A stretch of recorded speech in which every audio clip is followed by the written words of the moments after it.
अच्छा, अगर हम सर्कमस्टांसेस और मुस्लिम स्टेट की बात करें तो आपको ये बात याद होनी चाहिए, बल्कि आपको पता होना चाहिए कि उस वक्त जो है जब सर सैयद अहमद ख़ान ने इनिशियल स्टेप्स लिए थे, तो at that time what was the condition of the Muslims, कि मुस्लिम्स जो हैं उस वक्त उनकी कंडीशन क्या थी। बच्चे, जब कोई क्वेश्चन आप प्रिपेयर कर रहे होते हो तो उस टाइम उस क्वेश्चन को लाइक अ स्टोरी प्रिपेयर किया करो।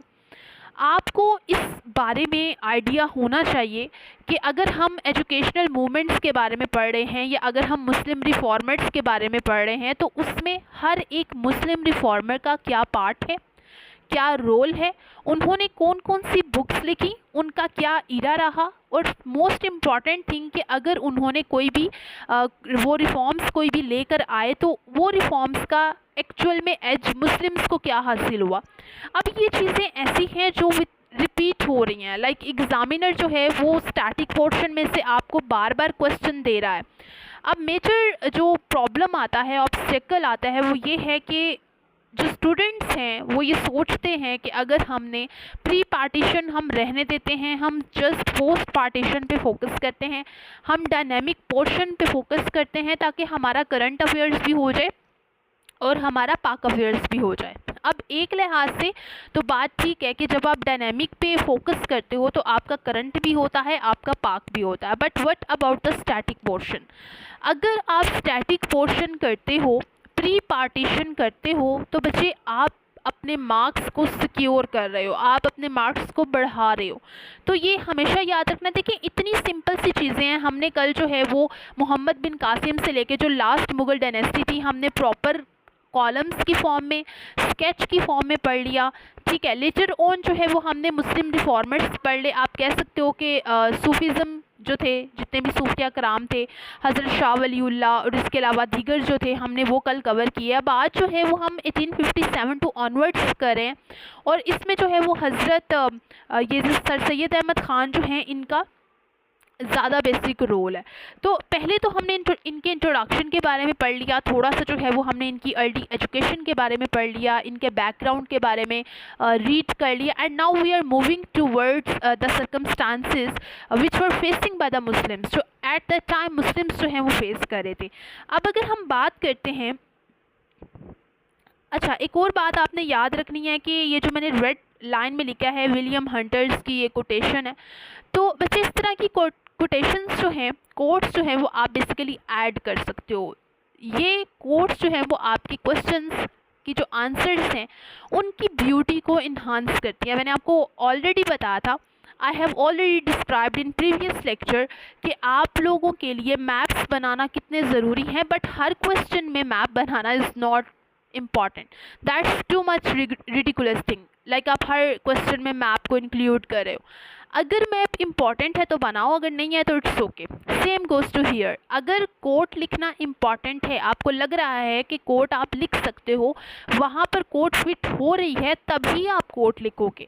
आप जो हो वो एक अनफिट या अनमैच जो है वो आपकी थिंग, जो भी चीज़ें होती हैं आप उनको क्वेश्चंस में ऐड नहीं कर सकते। हम यहाँ पर देखते हैं कि इन्होंने क्या बोला है। इन्होंने बोला है, in the 3 grades of assistant governments engineers there were 14 Hindus and not even a single Muslims. अब ये वहाँ के हालात बता रहे हैं विलियम हंटर्स, यानी वो ही जो उनके एक राइटर है, वो खुद के ये जो सब कॉन्टिनेंट है इसके हालात बता रहे हैं। और वो ये कह रहे हैं कि आप बात करते हो कि उस वक़्त के हालात क्या थे, तो इनफैक्ट असिस्टेंट गवर्नमेंट यानी डिफरेंट जो पोस्ट थी, 14 हिंदूज थे और एक भी मुस्लिम नहीं था। यानी इतने हालात बदतर हो चुके थे मुसलमानों के। अब इस मौके पे जो है वो डिफरेंट डिपार्टमेंट्स यानी अपर डिपार्टमेंट, सबऑर्डिनेट डिपार्टमेंट्स, जितने भी डिपार्टमेंट्स थे उनके अंदर इन्होंने प्रॉपर्ली जो है वो इसकी तादाद बताई हुई। अब अगर हम ऑब्जेक्टिव्स एंड कंट्रीब्यूशंस की बात करें जो सर सैयद अहमद ख़ान की थी, तो पहला पॉइंट है, ये भी आपने याद रखना है कि अगर आप if you are going to opt any question either in current affairs और इन पाकिस्तान अफेयर्स, अगर आप कोई भी क्वेश्चन को ऑप्ट करने जा रहे हो तो बच्चे मैक्सिमम पॉइंट्स बनाओ। अब एक बच्चे का क्वेश्चन आया था कि मैम पॉइंट्स ही बनाते जाएं, अंदर बेशक कोई एग्जाम्पल ना हो, ऐसा नहीं। मैंने आपको हमेशा अपने जो लास्ट बैचेस हैं उनको यही सिखाया है कि वैलिड जो है वो आप पॉइंट्स बनाओ और कोई भी जो है वो इसमें मिस्टेक नहीं होनी चाहिए। आपने क्वांटिटी को बेसिकली प्रमोट करना है रादर देन क्वालिटी को प्रमोट करना है रादर देन क्वांटिटी। आपने ये नहीं देखना कि मैंने 10 पेजेस लिखे हैं तो मेरा क्वेश्चन तब ही एग्जामिनर ठीक करेगा, ऐसा नहीं होता। अगर आप 5 पेजेस लिख रहे हो या मैक्सिमम 4 पेजेस लिख रहे हो, बोथ साइड्स की बात कर रहे हो, यानी 4 पेजेस होंगे तो बोथ साइड्स मिला के 8 एंड 5 पेजेस होंगे तो बोथ साइड्स मिला के 10। अगर आप ये बात कर रहे हो कि भाई आपने मैक्सिमम 10 पेजेस लिखे हैं, आपने बड़ी शीट्स लगाई हैं, बट अगर आपने वैलिड अपने पॉइंट्स नहीं लिखे तो बच्चे कोई फ़ायदा नहीं, कोई फ़ायदा नहीं है। तो साथ साथ आपको हर टॉपिक के बारे में बताना और ये बताना कि क्वेश्चंस को किस तरह से ऑप्ट किया जाता है, लिखा किस तरह से जाता है, ये इंपॉर्टेंट है। ये जो मैंने आपको मटेरियल प्रोवाइड करना है, ये आपने रट्टा लगा लेना है, क्रैम कर लेना है, वो तो सारे बच्चे करते हैं, लेकिन इसी मटेरियल को बेहतरीन अंदाज में आपने पेपर में किस तरह से लिखना है, वो एक आर्ट है। और ये चीज़ जो है ये एक टीचर का, मैं कहती हूँ, एक फ़र्ज़ है। कोई भी मेंटोर है, आइदर कोई भी मेंटोर है, उसका ये फ़र्ज़ बनता है कि वो बच्चे को ये सिखाए कि आपने अगर इस टॉपिक के बारे में क्वेश्चन आ जाता है तो आपने पेपर में किस तरह से लिखना है, ये चीज़ होनी चाहिए। बाकी बच्चे इतने समझदार होते हैं कि वो मटेरियल खुद एक्सट्रैक्ट कर लेते हैं। तो पहला जो है पॉइंट है modernise the culture under Islamic provisions. देखें, अब उस टाइम पे मुस्लिम्स जो हैं वो थोड़े से ट्रेडिशनल भी हो गए थे। वो कहते थे कि हमने ब्रिटिश की जो तालीमात है हमने वो नहीं लेनी, ब्रिटिश जो है वो बहुत ज़्यादा मॉडर्न है, फैंसी हैं। तो यहाँ पर सर सैयद के लिए ऑब्स्टेकल ये आ रहा था कि किस तरह से, क्योंकि मुस्लिम्स इनोसेंट थे और इनोसेंट होते हैं, तो सर सैयद के लिए जो है वो ये बहुत ज़्यादा एक प्रॉब्लम आ रही थी कि किस तरह से मैंने इनको बैलेंस में लेकर चलना है। लाइक अगर मैं मुस्लिम्स को जो है वो आगे लेके आता हूँ तो ये तो कहेंगे कि भाई हम ये वाला काम नहीं कर सकते। तो इन सारी चीज़ों को बैलेंस करना बहुत टफ था। तो पहला मोटिव या पहला ऑब्जेक्टिव सर सैयद का ये था कि मैंने इस्लामिक प्रोविजंस के अंडर रहते हुए जो है वो बेसिक काम करना। देखिए उनका एक उनकी सोच देखें, एक बावकार उनकी सोच देखें कि वो इस्लामिक प्रोविजंस के अंडर रहते हुए काम करना चाहते थे और मुस्लिम्स को भी ये तलकीन करते थे कि आप इस्लामिक प्रोविजंस के अंदर रहते हुए काम करो। लाइक वो ये भी तो हो सकता था ना कि वो ब्रिटिश को खुश करने के लिए कुछ भी कर सकते थे। ब्रिटिश को खुश करने के लिए मुस्लिम्स को कह देते कि बस आप इंग्लिश पे फोकस करो। उन्होंने इस चीज़ की ज़रूरत को महसूस किया था कि अगर हमने इंग्लिश, क्योंकि इंग्लिश बच्चे सीखनी बहुत ज़रूरी थी एट दैट टाइम। और सीखनी क्यों ज़रूरी थी? क्योंकि हमने जो है वो उस सदी के लोगों के साथ प्रॉपर, आप कह सकते हो कि कंपटीशन था।